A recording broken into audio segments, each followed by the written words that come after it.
요즘 해외에서는 한국식 김을 스낵으로 먹는 게 유행이라 매일 김을 간식으로 먹거나 김 없이는 밥을 안 먹는 아이들이 늘어나고 있어 큰 이슈가 되고 있죠. 해외에서는 유튜브에 아기들이 김을 먹는 먹방을 찍는가 하면 학교에 김을 스낵으로 싸가는 아이들이 많이 늘어나고 있다고 합니다. 이렇게 한국의 김은 전 세계 김 시장의 70%를 차지하고 세계 124개국에서 수출 점유율 1위에 올랐으며 올해 김 수출액이 지난해 같은 기간보다 30% 넘게 증가했다고 하죠.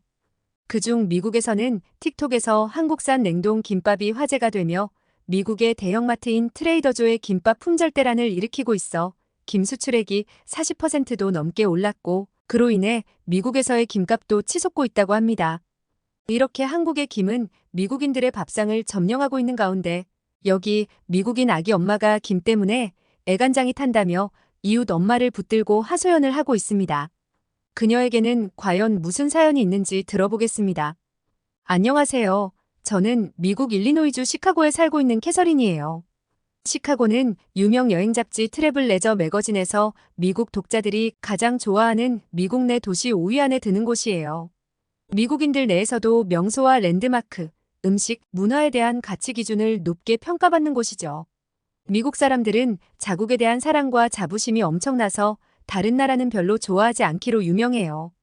요즘은 나아졌다고는 하나 아직까지도 인종차별이 생활 곳곳에 남아있기도 하죠. 일리조이주는 세계에서 가장 질 좋은 토양을 가진 땅이라 자연스럽게 농기구와 농업이 발달돼 공업과 함께 농업이 주요 산업을 이루고 있는 지역이기도 하죠. 일리노이주의 인구는 80% 이상이 시카고에 거주하고 있고 미국에서 인구가 세 번째로 많은 도시예요. 미국인들이 좋아하는 미국 내 도시 중 뉴욕시, 호놀룰루, 오리건주밴드 등을 제치고 5위 안에 오른 도시이죠. 이렇게 발달된 시카고에서 쭉 거주한 제가 다른 나라나 도시, 문화가 눈에 찰 리가 없었죠. 심지어 동아시아 국가들은 정말 관심조차 없었고 일본, 중국 외에 다른 나라들은 더더욱 이야기를 듣지 못했어요. 아, 코리아는 분단국가로 놀스코리아 김정은은 알고 있었네요. 그런데 어느 날부터인가 미국 내에서 K-팝에 대한 열풍이 불면서 사우스코리아에 대한 인지를 하게 되었죠. 부끄러운 얘기지만 저는 미국이나 캐나다, 멕시코 외에 다른 나라는 여행을 가본 적이 없었어요. 내가 사는 곳이 최고이고 다른 어떤 세상은 이것보다 좋은 곳이 없을 거라는 착각을 하며 살아왔는데 이런 걸 보고 한국에서는 우물안 개구리라고 한다면서요? 미국에 대한 자부심과 사랑이 엄청났던 제가 생각이 바뀌게 된 건 우습게도 한국의 김이라는 음식 때문이었어요. 저는 어릴 때부터 먹는 것도 별로 안 좋아하고 조금만 먹어도 배가 불러 늘 별로 안 먹는 아이라고 불리우며 자라왔어요. 물론 지금도 미국인치고 체격이 좋은 편은 아니고 음식을 많이 먹지도 않아요. 그러던 제가 남편과 결혼해 아이를 갖게 되었고 예쁜 딸아이린을 얻게 되었어요. 어찌나 예쁘고 사랑스럽던지 분유를 먹을 때까지만 해도 아이가 먹는 것에 대한 걱정은 크게 하지 않았는데 이유식을 시작하고부터 아이는 입맛에 맞지 않는 음식은 아주 배가 고프지 않는 이상 몇 번 먹고 안 먹더라고요. 제가 어릴 때 그랬다고 하니 나를 닮아서 그런 거라는 생각에 아이에게 미안한 마음에 음식에 신경을 쓰려고 더 노력했던 것 같아요. 하지만 입이 짧은 아이는 좀처럼 몸무게는 늘지 않고 몸무게는 하위 20%를 맴돌아 성장에 지장이 있을까봐 늘 걱정하였죠. 그러던 어느 날 아이가 30개월 정도 될 무렵 저는 프리랜서로 외부 활동을 나갈 일이 생겨 동네에 있는 데이케어에 아이를 보내기 시작했어요. 데이케어를 보내는 돈은 시간당 10에서 13달러 정도라 제가 잠깐 나가서 돈을 버는 것에 비해 나가는 돈이 많은 건 기분 탓인 걸까요? 미국에서도 지역마다 차이는 있겠지만 매일 4시간씩만 보내도 한 달에 $1,000가 넘는 건 우스웠어요. 그래도 저도 일을 너무 오랫동안 멈추면 다시 도약하기 힘들기 때문에 잠깐씩이라도 일의 끈을 놓을 순 없었죠. 아이를 어린이집에 보내놓고 가장 걱정되는 건 바로 아이의 점심 식사였어요. 어린이집에는 매일 점심 도시락을 싸서 보내야 했는데 워낙에 입도 짧고 입맛에 맞지 않으면 잘 먹지 않아 늘 어떤 음식을 싸줄지 고민이었죠. 아이가 쉽게 집어먹을 수 있는 음식을 싸주려고 노력했고 나름대로 건강한 과자랑 블루베리나 딸기 같은 과일을 잘라서 싸주었어요. 그런데 아이는 입맛에 맞지 않는지 우유나 음료만 먹고 남겨오는 날이 잦았어요. 많이 남길까봐 양도 적게 싸주는데 그걸 남겨서 오니 제 속이 얼마나 타들어가겠어요?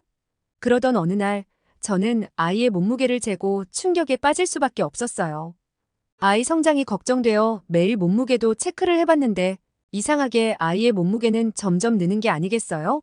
아침, 저녁은 제가 챙겨서 먹이고 점심은 도시락을 싸서 보내니 무엇을 먹는지 뻔한데 몸무게도 늘고 얼굴에 포동포동 살도 붙고 아무래도 제가 모르는 공간에서 무슨 일이 일어나나 싶었죠. 그렇게 의문을 품은 채 데이케어 선생님한테 물어보았더니 그녀는 너무 충격적인 말을 하였어요. 요즘 제 딸 아이린이 밥을 너무 잘 먹는 말을 하였죠. 저는 밥이라는 걸 싸준 적이 없는데 무슨 말이냐고 하였더니 딸린이 매일 옆 친구가 싸온 도시락을 함께 먹는다고 말하는 것이었죠. 저는 린이 다른 아이의 도시락을 먹고 있었단 사실을 저에게 말 안 했단 것에 화가 나 데이케어 선생님께 그런 일이 있으면 바로 말을 해야지 왜 이제야 말하냐고 언성을 높였어요. 데이케어 선생님은 말하려고 했지만 제가 너무 바빠 허겁지겁 아이만 데리고 가고 저에게 따로 전화를 했지만 전화도 받지 않아 계속 말할 타이밍을 놓쳤다고 말하였죠. 저는 순간 부재중 전화번호가 떠오르며 언성을 높였던 제가 너무 부끄러워 그녀에게 사과를 하였어요. 그러자 그녀는 괜찮다고 지금 어떤 음식을 먹고 있는지 알려주고 싶다고 하였어요. 지금 린이 먹고 있는 점심 도시락은 한국인 엄마가 싸우는 요리인데 최근에 한국의 김밥에 대해 들어본 적이 있냐고 물었죠. 저는 트레이더조에서 품절 대란이 일고 있는 김밥에 대해 들어 알고는 있었어요. 린은 한국인 엄마를 둔 아이가 싸우는 김밥을 너무 맛있게 잘 먹는다고 하였죠. 트레이더조에서 품절 대란 중인 김밥을 아이에게 싸서 주는 건가 이상해 물어보니 데이케어 선생님은 자세한 조리 과정은 자기도 모르겠다며 그녀와 직접 연락해 물어보라고 말을 하였어요. 안 그래도 그 한국인 엄마는 린이 잘 먹는 걸 알고 도시락도 일부러 넉넉히 싸서 함께 보내주었었고 린이 잘 먹는 음식이니 레시피를 알려주고 싶다고 저와 연락이 닿게 되면 본인의 연락처를 주라고 미리 허락하였다고 말하였죠. 저는 아이를 데리고 하원한 후 너무 고맙고 미안해 린의 엄마라고 메시지를 보냈고 1시간 뒤쯤 그녀에게서 전화가 걸려왔어요. 그녀는 안 그래도 린이 너무 사랑스럽고 귀여워 엄마는 어떤 분일지 너무 궁금하고 린에게 늘 고마워하고 있다고 하였죠.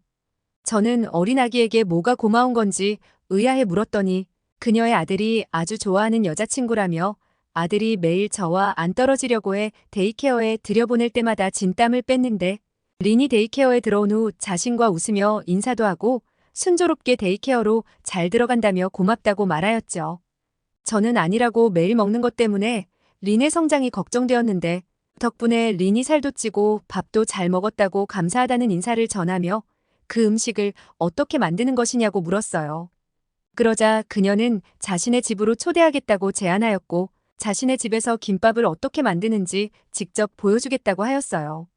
뜻밖의 초대라 너무 당황하였지만 린을 위해 그녀의 제안을 바로 받아들이게 되었죠. 그렇게 주말에 린 친구네 집에 가게 되었고 그 집에 문을 연 순간 들어가려는데 린 친구 엄마가 당황해 달려나오며 저희를 못 들어서게 막아서는 거 아니겠어요? 초대해놓고 왜 저러나 기분이 아주 불쾌해졌죠. 그녀는 잠깐 기다리라며 슬리퍼를 건네주었고 저희 집은 맨발로 생활하는 집이라 그냥 들어와도 되고 불편하면 실내화를 신으라고 하는 것이었어요. 그러고 나서 자세히 보니 집 바닥은 맨들맨들 너무 깨끗하였고 우리가 일반적으로 아는 카페트 바닥이 아닌 마루바닥이었죠. 대부분 아시아인들은 마루바닥이나 대리석 바닥을 사용한다고 듣기만 했는데 실제로 보니 너무 놀라웠죠. 심지어 린 친구와 린의 누나는 아무것도 신지 않은 맨발로 집안을 누비고 다녔어요. 그녀는 아이들은 양말을 신고 있으면 위험하니 린의 양말을 벗겨주며 자유롭게 뒹굴고 뛰어놀으라고 하였죠. 린은 너무 홀가분해하며 맨발로 친구와 함께 놀기 시작했어요. 저는 맨발로 뛰어놀게 허락은 했지만 바닥이 더러울까 내심 걱정을 했는데 오히려 린의 발바닥은 계속 놀아도 깨끗했죠. 보통 실내화를 신는 곳은 종종 봤어도 저렇게 맨발로 지내는 집은 처음 봐 저에게는 문화 충격이었어요. 생각해보니 신발은 외부의 각종 더러운 균을 들고 들어오는 건데 집안 곳곳에 흘리고 다니는 것이니 그녀의 집을 보니 얼마나 비위생적인 행동인지 깨닫는 순간이었죠. 그녀는 주방에서 아이들 먹을 점심을 준비하는 중이라고 하였고 마침 린이 잘 먹는 김밥을 만들고 있다고 하였어요. 저는 빨리 레시피를 배워야겠다는 생각에 기대에 찬 마음으로 주방으로 가게 되었고 그녀가 준비한 재료를 보고 깜짝 놀랄 수밖에 없었어요. 재료는 딱 3가지뿐이었고 그녀에게 이게 다냐고 물었더니 멋쩍어 하며 맞다고 하였죠. 그러면서 그녀가 말하길 재료는 너무 간단하고 쉬운데 아이들끼리 놀게 하고 싶어 집으로 초대하였다고 하였죠. 그녀가 준비한 재료는 한국식 김밥, 떡갈비였고 그걸 하나씩 집어먹을 수 있게 만든다고 하였어요. 저는 트레이더조에서 품절 대란을 일으킨 김밥을 안다고 하였고 그녀는 그 김밥이 밥을 김에 싼 것이라고 말하였죠. 김은 한국인들 식탁에서는 옛날부터 빼놓지 않고 올라가는 반찬으로 남녀노소 할 것 없이 늘 즐겨 먹는 음식이라고 하였어요. 그러면서 김은 영양소가 풍부하면서 반찬이나 스낵으로 손색이 없어 조금씩 주었다고 하였죠. 대부분의 한국 사람, 특히 아이 키우는 집이라면 떨어지지 않게 늘 집에 김을 구비해 두고 있고 이건 만능 치트키와 같은 반찬이라고 하였어요. 사각사각 씹는 소리가 마음의 평화를 주는 ASMR 같고 입에 넣기 전 코끝에 먼저 다가오는 참기름 향은 향기롭다고 표현했죠. 모락모락 김이 나는 밥에 얼른 싸먹고 싶어지는 김. 지금은 김이 없이 대체 아이에게 어떻게 밥을 먹일까 싶은 날들이 많다고 하였죠. 처음에는 몸에 좋은 간식 정도로 생각하고 줬지만 지금은 김이 없으면 밥을 먹지 않고 우는 경우도 있다고 이제는 없어서는 안 될 음식이라고 하더라고요. 저도 한국김은 처음 본 거라 호기심에 한 입 먹어보았더니 바삭하고 짭짤하며 과자도 아닌 것이 해조류로 만들었다는 게 믿겨지지 않았어요. 이에 그녀는 예전부터 미국에서 김은 블랙페이퍼 바다의 잡초라고 불렸고 맛도 영양가도 없는 음식 취급을 받았지만 김밥으로 인해 인식이 많이 바뀌었다고 했죠. 이제는 전 세계인들에게 웰빙 푸드로 자리매김해 해외의 유명 스타들도 한국에 오면 김을 몇 박스씩 사간다는 이야기도 해주었어요. 그녀는 아이 도시락은 이렇게 싼다며 시범을 보여주었죠. 한국식 조미김은 약간 짭짤하기 때문에 흰쌀밥에 싸면 간이 적절하게 맞아 아이가 먹기에 딱 좋다고 하였어요. 거기에 한국식 냉동떡갈비를 구워 작게 잘라 김과 밥 사이에 넣어 돌돌 말면 단백질까지 채울 수 있는 핑거푸드로 제격이라며 매일 이렇게 도시락을 싸서 보낸다고 하였죠. 저도 그 떡갈비를 넣은 김밥을 먹으니 아이가 왜 이렇게 많이 먹었는지 너무나도 이해가 되었어요. 거실에서 놀고 있던 아이들은 떡갈비와 고소한 김 냄새를 맡고 어느새 주방까지 달려왔고 빨리 달라고 작은 키를 까치발을 올려 손을 뻗어올리고 있었어요. 냄새를 맡고 온 아이들이 어찌나 귀여운지 아기 새처럼 몇 번을 받아먹고는 배가 찼는지 거실로 가서 다시 놀기 시작하더라고요. 저는 이 김을 어디서 구할 수 있냐고 물으니 트레이더조나 코스트코, 한인마트에서 많이 판다고 하였죠. 그러면서 지금 집에 있는 김을 줄 테니 몇 봉 가져가라고 선물로 주겠다고 하였어요. 저는 너무 고마워 몇 개만 달라고 스스로 사 먹겠다고 하였지만 그녀는 괜찮다며 큰아이 친구들이 집에 플레이데이트를 할 때마다 답례로 주려고 한국에서 왕창 사왔다고 하더라고요. 제가 의아해 아이들을 주려고 김을 샀냐고 물으니 한국산 김이 유행하면서 애들이 학교에 간식으로 싸오는 유행이 시작됐다고 하였죠. 우리 아이는 집에서 매일 김만 먹어 한국김에 대해 감흥이 없었는데 아이가 친구들이 학교에 스낵으로 김을 챙겨온다는 이야기를 듣고 집에 아이 친구들이 올 때마다 하나씩 주었더니 이제는 우리 집에 올 때마다 아이들이 먼저 김미씨 윗 스낵을 외친다고 하였죠. 한국의 김이 이렇게나 큰 열풍인지 저 혼자 몰랐다니 제 아이의 입맛이 한국과 맞는 것 같아 한식에 대해 연구하고 시도해봐야겠다는 생각이 들었어요. 그녀는 사실 한국이었으면 이런 도시락을 싸는 노력도 안 해도 된다는 놀라운 말을 하는 게 아니겠어요? 제가 무슨 말이냐고 물으니 한국의 데이케어는 아이들 점심은 물론 아침 간식과 오후 간식까지 완벽하게 챙겨서 준다는 믿기 힘든 말을 하였어요. 제가 그게 가능하냐고 했더니 한국은 그렇다고 그래서 아이가 1년에 한 번씩 한국에 방문할 때마다 어린이집에 보내는데 너무 편하다고 말하였죠. 게다가 시간도 자유롭게 아침에 보냈다가 5시 정도까지 데리러 가면 된다고 하는 게 아니겠어요? 이어서 하는 그녀의 말에 저는 너무 충격을 받을 수밖에 없었어요. 그렇게 완벽하게 다 해주면 비용이 꽤 나갈 것 같다고 얼마냐고 물으니 그녀는 이 모든 게 공짜라고 하였죠. 아이가 좀 크면 방과 후 특별활동비 정도만 돈을 내고 모든 게 무료라는 말도 안 되는 소리를 하였어요. 추가로 학부모가 부담하는 비용은 한 달에 $80 정도뿐이라고 했죠. 저는 $800라고 해도 믿기 힘든데 $80가 말이 되냐고 물었고 그녀는 믿기 힘들겠지만 한국 정부에서 어린이집 비용을 지원해주기 때문에 $80 정도만 내는 게 맞다고 하였죠. 전 세계의 데이케어가 무료인 나라가 한국 말고 또 있나요? 미국만 이런 건가요? 되물었고 그녀가 아는 한도 내에서는 한국이 유일하다고 하였어요. 복지가 잘 돼 있는 나라라고 하면 보통 북유럽이 떠오르는데 한국의 어린이집 무료 이야기에 머리를 망치로 얻어맞은 듯 충격이 너무 컸죠. 그녀는 돈만 있으면 아마 한국이 가장 살기 편한 나라일 거라는 말을 농담처럼 하였고 저는 정말 어떤 나라인지 너무 궁금해졌죠. 그렇게 린의 친구 집에서 하루 종일 즐거운 시간을 보낸 후 다음 날 남편과 아이와 함께 장을 보러 트레이더조에 가게 되었죠. 린 친구 엄마의 말에 따르면 트레이더조나 코스트코에 많다고 했으니 그 말을 믿고 마트 곳곳을 돌아다녔어요. 드디어 김을 찾았고 여러 제품이 많아 뭘 사야 할지 헷갈리기 시작했어요. 왜냐면 어떤 제품에는 시위드라고만 써 있고 어떤 상품엔 김놀이라고 적혀 있었죠. 분명 그림은 전부 린 친구네 집에서 본 김과 같은데 브랜드마다 불리는 이름이 다른 건지 김이라고 써 있기도 하고 놀이라고 써 있기도 하고 무엇을 골라야 할지 매우 혼돈스러웠어요. 일단 마트에서 오랫동안 고르며 고민할 시간이 없어. 그녀에게 뭘 사야 하냐고 메시지를 보낸 후 잠시 잊고 장을 보고 있었어요. 그때 마침 스낵 코너 옆에 동양인으로 보이는 여자가 장을 보고 있어 어떤 게 김이 맞냐고 물으니 놀이라고 써 있는 김을 구매하라는 것이었죠. 저는 문제가 해결됐다고 여기고 놀이를 여러 개 구매해 당분간은 아이 밥 걱정은 안 하겠다 싶어 뿌듯한 마음으로 돌아왔어요. 집에 도착해 한가득 장본 음식과 물건들을 정리하고 놀이김을 뜯어 스낵처럼 먹었어요. 제가 김을 뜯어 먹으니 아이도 저에게 달려와 김을 달라고 하는 것이었죠. 아이에게 한 장 주었더니 아이는 웬일인지 김을 다시 뱉는 게 아니겠어요?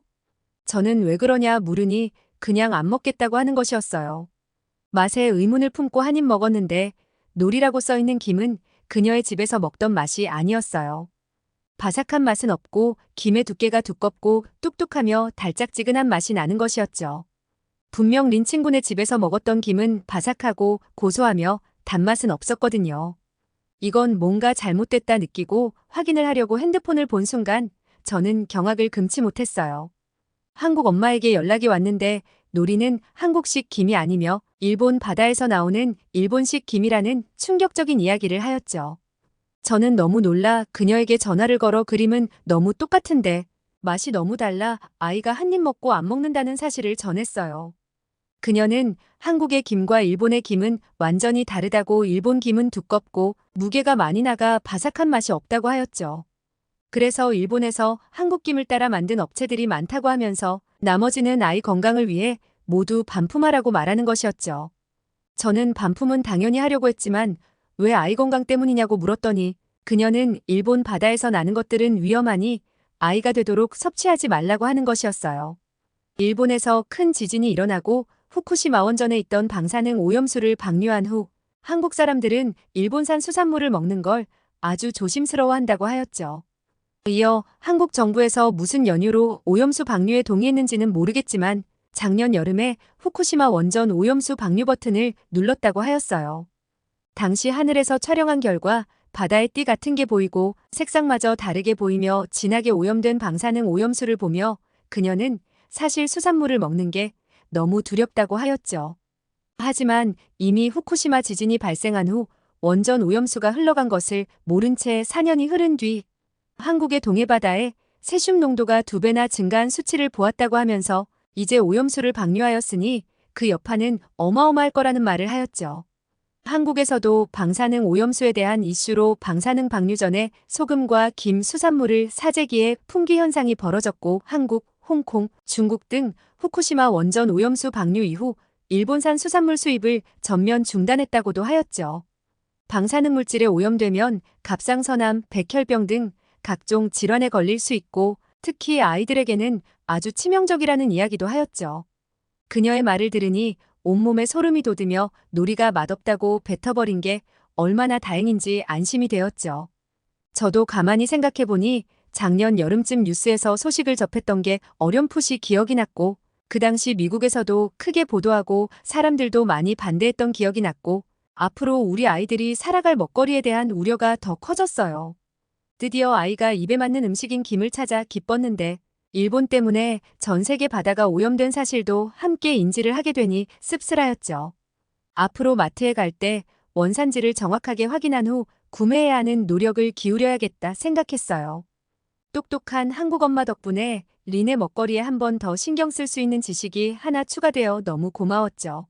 한국 엄마는 통화 말미에 다음에 마트에 함께 가면 아이가 좋아할 만한 한국 음식을 소개해주겠다고 제안을 하였고, 바로 다음 주에 아이들 데이케어에 보내고 함께 한인마트에 가보기로 했답니다. 그리고 트레이더조에서 판매 중인 김밥은 품귀 현상으로 사지도 못할 뿐더러 그보다 훨씬 맛있는 바로 만든 한국식 김밥을 만들어주겠다고도 하였어요. 다음 주 주말에 가기로 했는데 어떤 선물을 가지고 가면 한국 엄마가 기뻐할지 모르겠네요. 한국 시청자분들이 집에 방문할 때 좋아할 만한 가벼운 답례 선물이 있으면 추천해 주시면 너무 감사할 것 같아요. 오늘은 밥을 먹지 않던 미국 여자아이가 한국김을 먹고 난 후 신세계를 경험한 미국 시카고에 사는 캐서린의 사연을 들어보았는데요. 구독자 여러분들이 한국 사람 집에 방문할 때 선물할 가벼운 답례품을 댓글로 달아주시면 제가 캐서린에게 전달해 보도록 하겠습니다. 오늘의 사연이 마음에 들었다면 구독과 좋아요 눌러주세요. 이상 감동 카페인이었습니다.